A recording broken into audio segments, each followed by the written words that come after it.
Hey guys, got a bit of a story for you all about life's unexpected twists and turns. My wife and I tied the knot when we were 25, right after college. We've been living the dream. Good jobs, great life, no money worries. I landed a sweet gig at a big company, and my wife worked for her dad's business.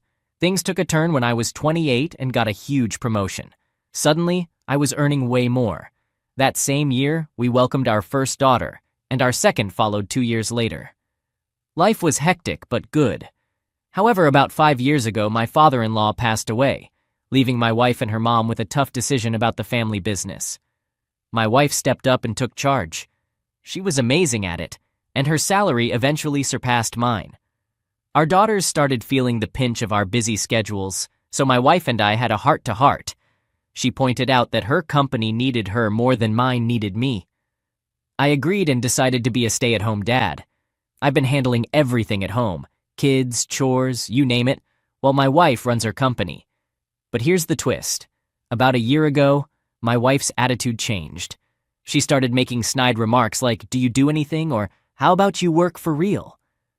It's confusing and hurtful because I'm working non-stop at home. Not sure what to make of this shift. What do you guys think? Ever been in a situation like this? I used to have a regular job, but I quit so I could take care of our daughters, our home, and you. Plus, my wife has a high sex drive, but she stopped initiating intimacy, and when I asked, she wasn't interested.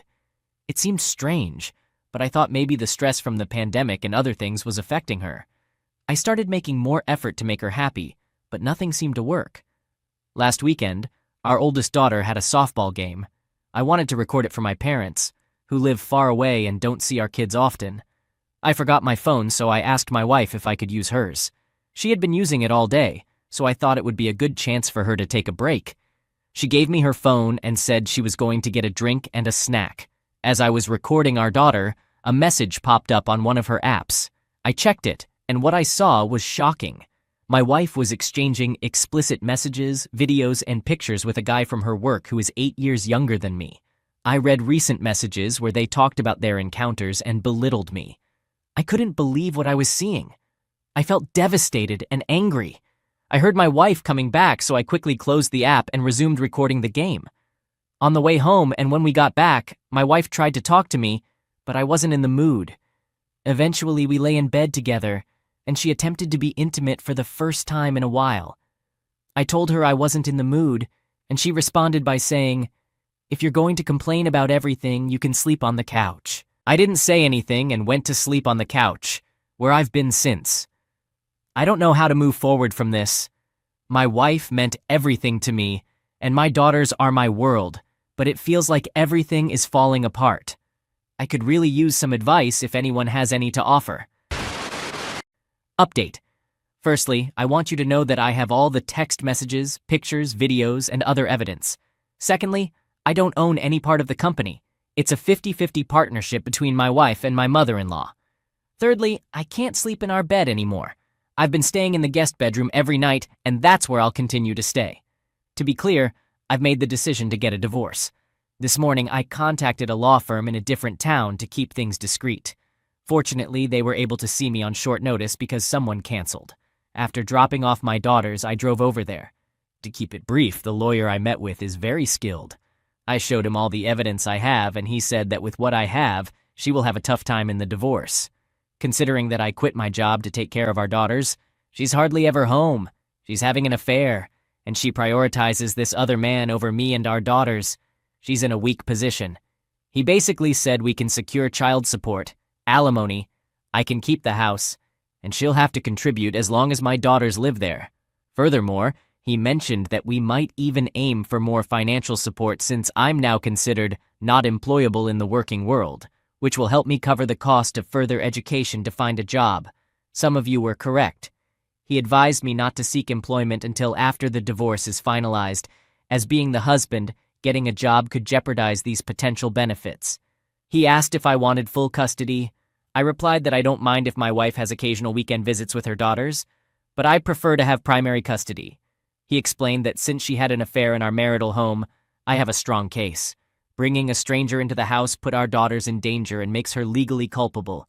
Therefore, I'll be seeking full custody, with her having weekends once, maybe twice a month. I will make it clear that no man will be allowed around my daughters, and if this happens, she could face legal consequences if I find out. I simply don't want that person around my daughters. My lawyer advised me to remain quiet until the legal paperwork is ready, and then he will arrange for someone to serve her with the divorce papers. We'll also have it stipulated that she must leave our home. He estimates this will be ready sometime next week. The attorney suggested I undergo an STD test, and also recommended a DNA test for both my daughters. When I inquired why, he explained, "It's pretty uncommon for incidents like this to be the first time they've occurred." So yeah, hearing that was painful and extremely worrisome. He urged me once more to remain silent. He acknowledged that it's tough and that I'm upset, but he emphasized, "Just keep your mouth shut until everything is settled after the divorce. You can speak your mind about her once it's all over." He advised me to behave normally. No arguments, no problems, sleep in separate beds, and refrain from initiating intimacy. I agreed and asked him for the reason. He simply said, "Trust me, don't do it and follow my advice. I've just returned home and started preparing for dinner, acting as if everything is normal." Update. First, let's talk about the tests. I had an STD test for myself and a paternity test for my daughters. Fortunately, I tested negative for any diseases, which wasn't surprising given my lack of sexual activity over the past year. Now, for the one that many of you are probably wondering about, the paternity test for my two daughters. Regardless of the results, I had already decided that I would always consider myself their father. However, I'm pleased to announce that I am indeed their biological father. I've never been happier to have that confirmation. I never thought I'd have to question it, but here we are. Regarding my cheating wife's situation, she's no longer in the house, and I've been granted full temporary custody. I'll share more specific details in the future, but for now, she's out of the house. My lawyer handled everything legally to ensure her removal from our home. It wasn't a pleasant process, but I'll save the details for another time. She was served with the divorce papers at her workplace, and from what I've heard, it didn't go smoothly. Again, more details will come later. My daughters are aware of what's happening. My oldest understands that we're separating, and one of her friend's parents went through a similar situation. She doesn't want us to split and has been crying, asking me to let mommy come home. I'm planning to arrange for them to see a child therapist to explain and help them understand, as recommended by my lawyer. My youngest simply misses her mom and wants her to come home. It pains me and makes me feel like I'm failing as a father, and I worry that my daughters may now resent me.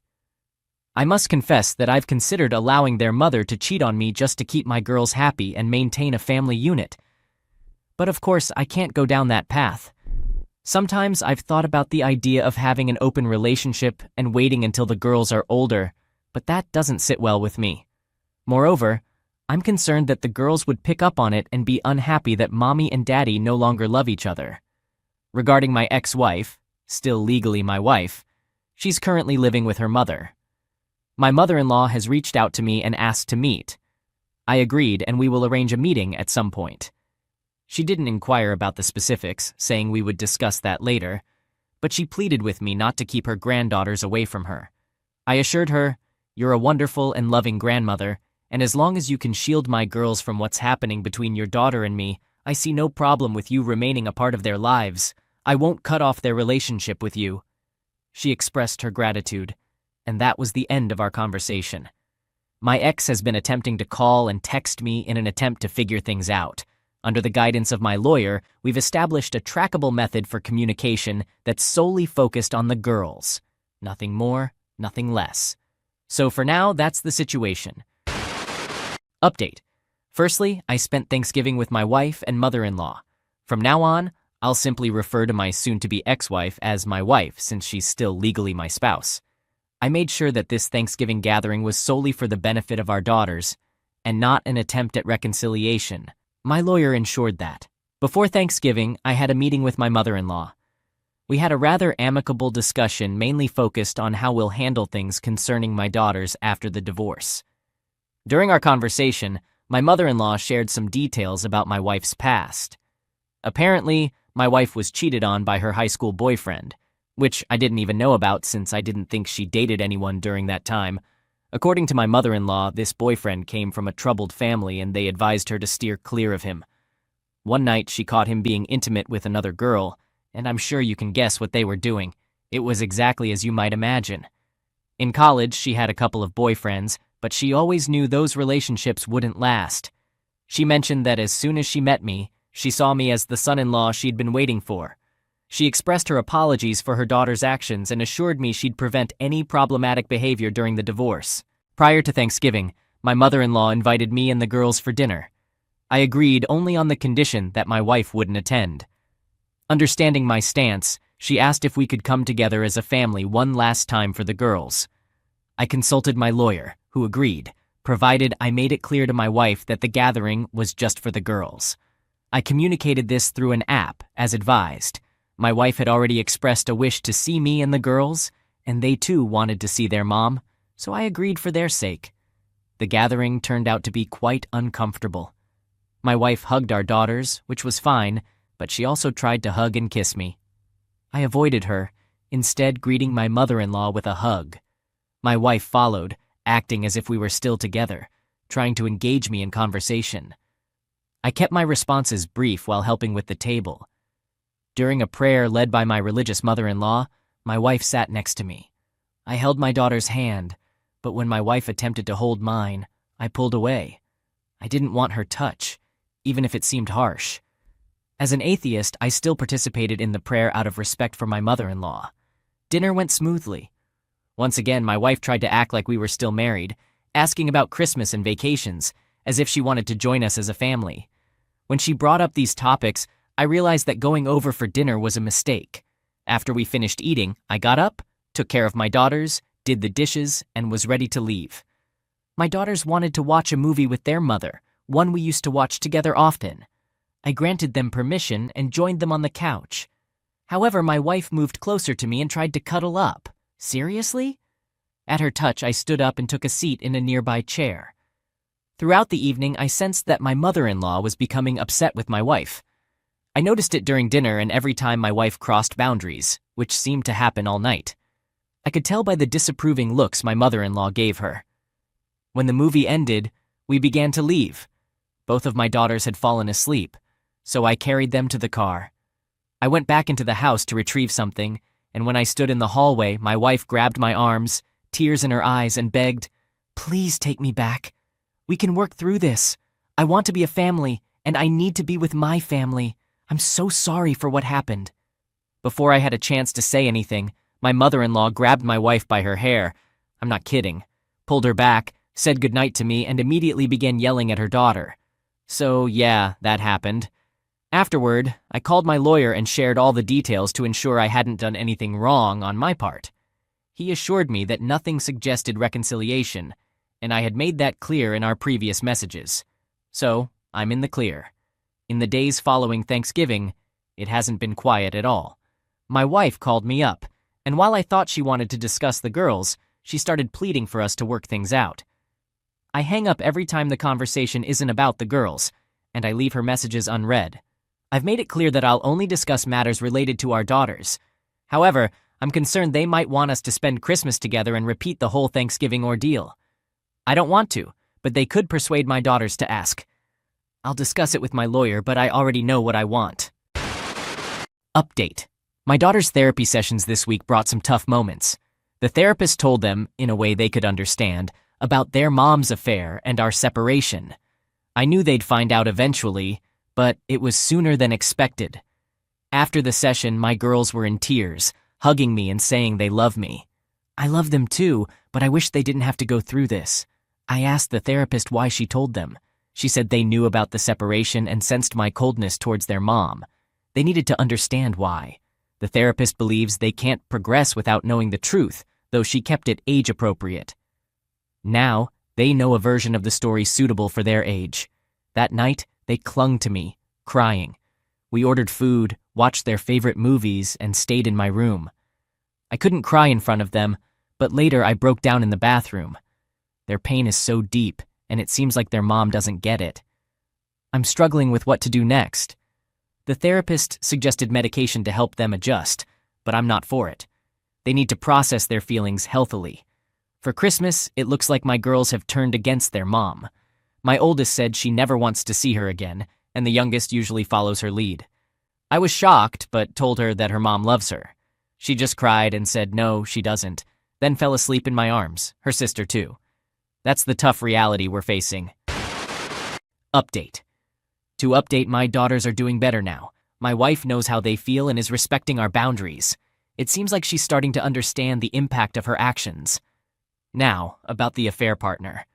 I already had a low opinion of him, but this man has proven to be truly terrible. Someone in the comments asked if there was a betrayed spouse on his side. I didn't have that information back then, but I do now. I looked through some of my wife's work documents and found a piece of paper with all the employees' numbers and emergency contacts. I decided to call his emergency contact, which turned out to be his wife's number. As it turns out, he is indeed married, something I didn't know previously. Additionally, he has a toddler. I informed his wife about everything, but she initially didn't believe me and hung up. However, she later called me back and requested a meeting. So we met and I showed her all the evidence. She asked if we could talk in my car, and we did. As soon as the car door closed, she burst into tears, expressing her anguish and asking what she had done wrong. I reassured her that she hadn't done anything wrong and gave her my lawyer's contact information. Following that, she inquired about the duration of the affair, and I estimated it to be around a year, maybe a bit longer. Her emotional state shifted from distress to intense anger. I could see that it had a profound impact on her, so I asked why she was so upset. She proceeded to remove her wig, revealing that she had just overcome cancer. Apparently, they had noticed some unusual signs during her hospital stay after giving birth to their child.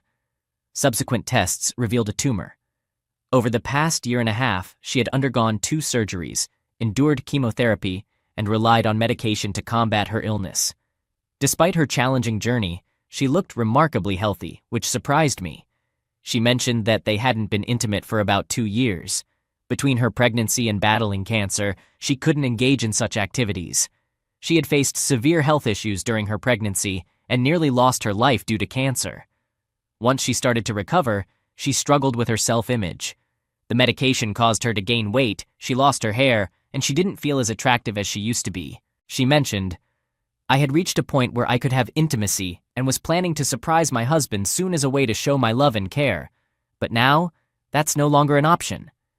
She became emotional, expressing concern about her child growing up in a broken home, and I comforted her. Unexpectedly, she then made advances towards me, but I declined, explaining, "You're not in the right state of mind, and this wouldn't be healthy." She respected my decision, apologized, and appreciated my honesty. Afterward, she asked for the evidence, which I provided before she went home. We've exchanged a few texts since we both find ourselves as the betrayed spouses. We'll stay in touch and support each other through this process. I want to express my gratitude to those who suggested seeking out the other betrayed spouse. It didn't even cross my mind. Update. Hello, everyone.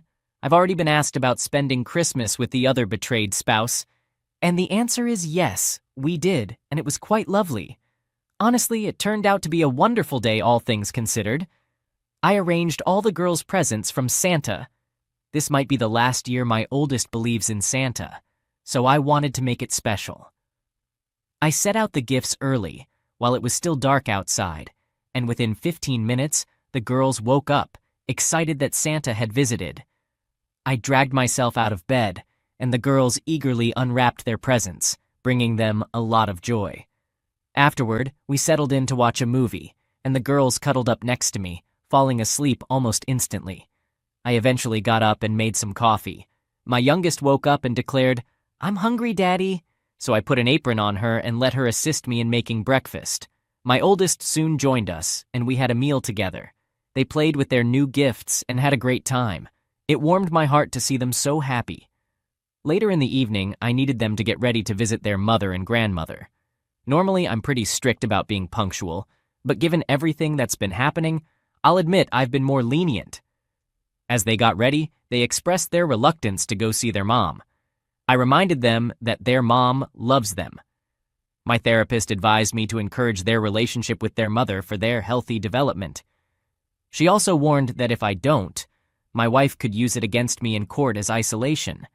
She explained that the girls should have the choice to rebuild their relationship with their mother as they get older. Additionally, my wife is aware of the therapist and they have had discussions.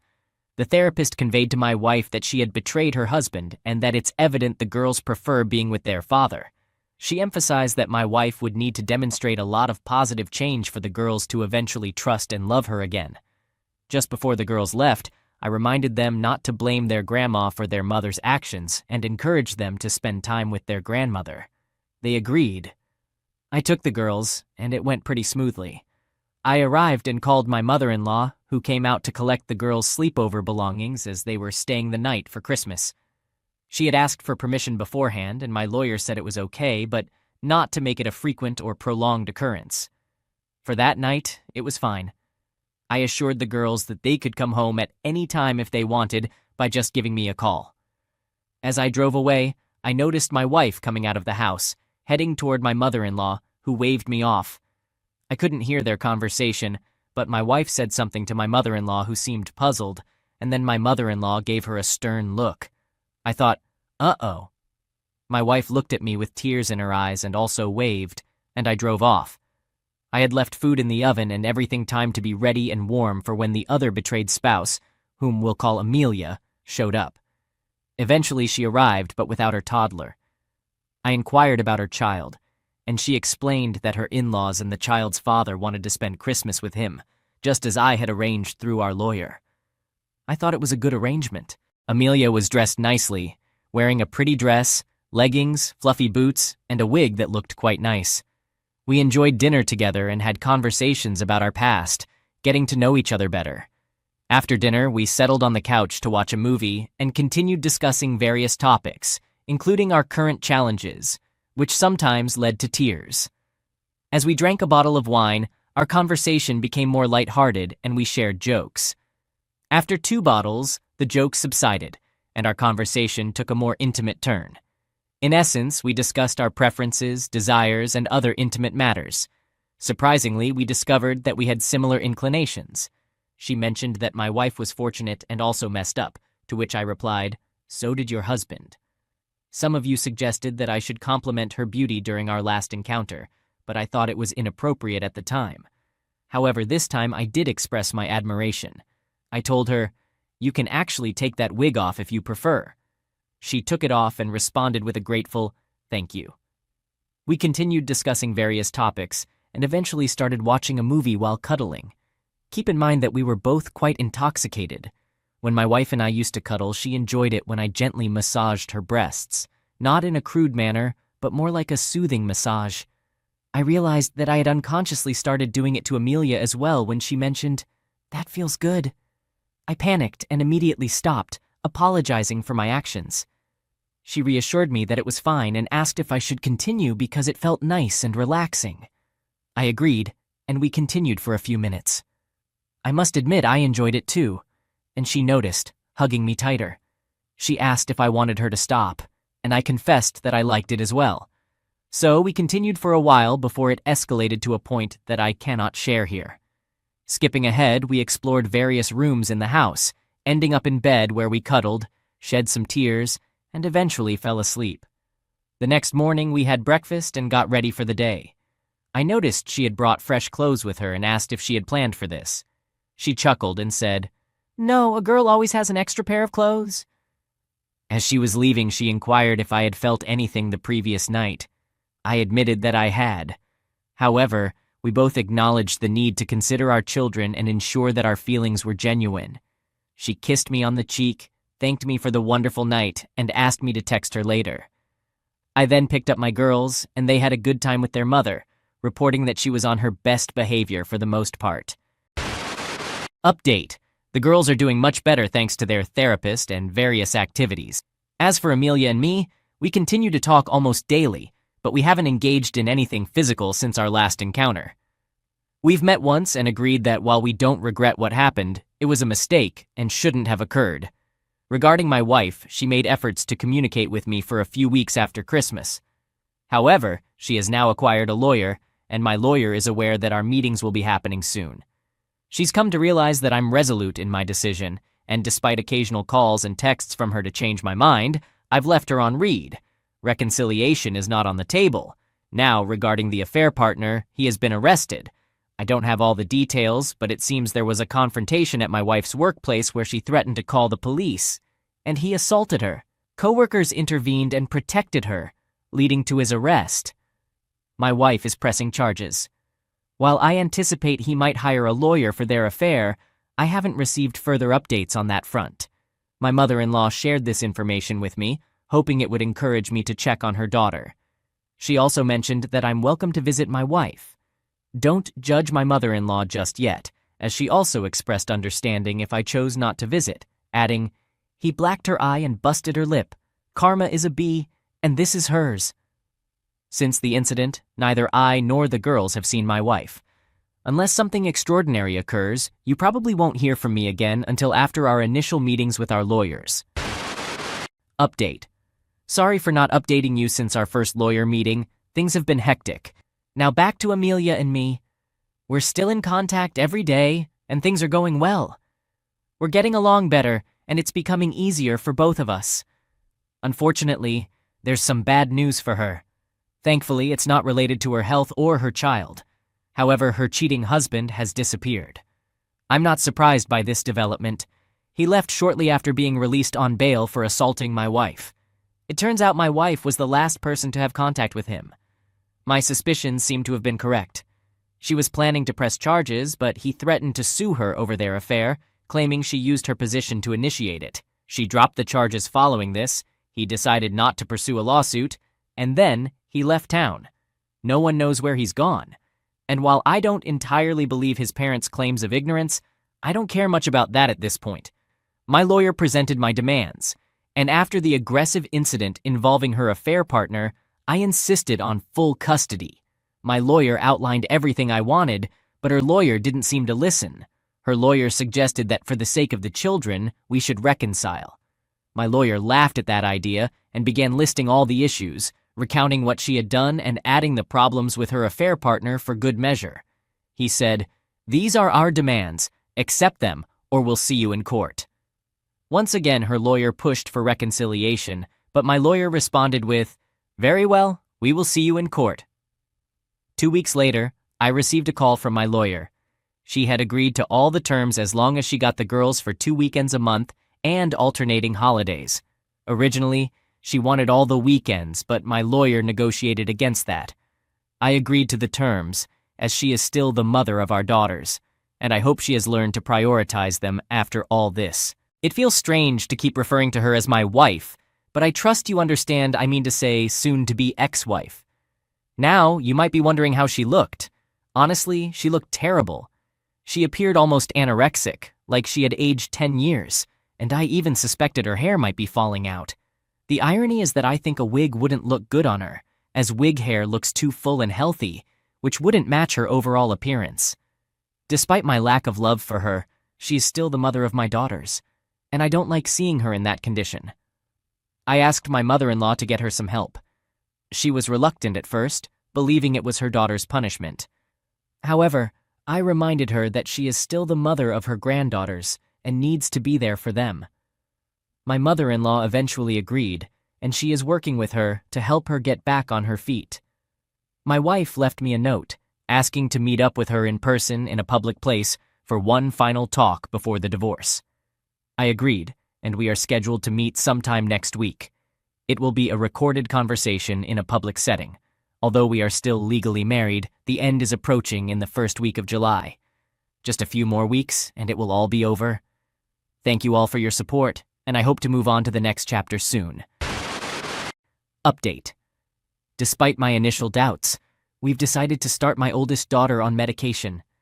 I talked it over with her doctor, therapist, and my soon-to-be ex-wife. We're beginning with the lowest dose until she gets used to it. If she handles the new family situation well, we'll slowly take her off the meds. My youngest is doing okay and gets why we can't live together, even though she wishes we could. She's quite insightful for her age. And about the affair partner, he's pretty much vanished. Amelia and I continue to talk every day. Now, on to the part you're likely most interested in. My ex and I met at the park where we used to take our girls. We recorded everything in case she tried anything untoward, but she didn't. Most of our conversation revolved around the girls, and she agreed that it's best for them to stay with me full-time during our separation. She admitted that she isn't in the right mindset to be a mom at the moment and acknowledged that she has failed as a mother. I won't go into detail about that part, as it was primarily focused on the well-being of our daughters. Towards the end of our meeting, as I was preparing to leave, she asked if we could halt the divorce, undergo counseling, and give our relationship another try. I firmly declined. I reminded her of everything she had said and done to me, everything she had allowed her affair partner to say and do to me, and how she must have known about his actions towards his wife and child. I pointed out everything she had put our girls through and asked her if she truly believed she deserved a second chance. She shook her head and said, "No, I don't." At that point, I felt a surge of emotion and let it out.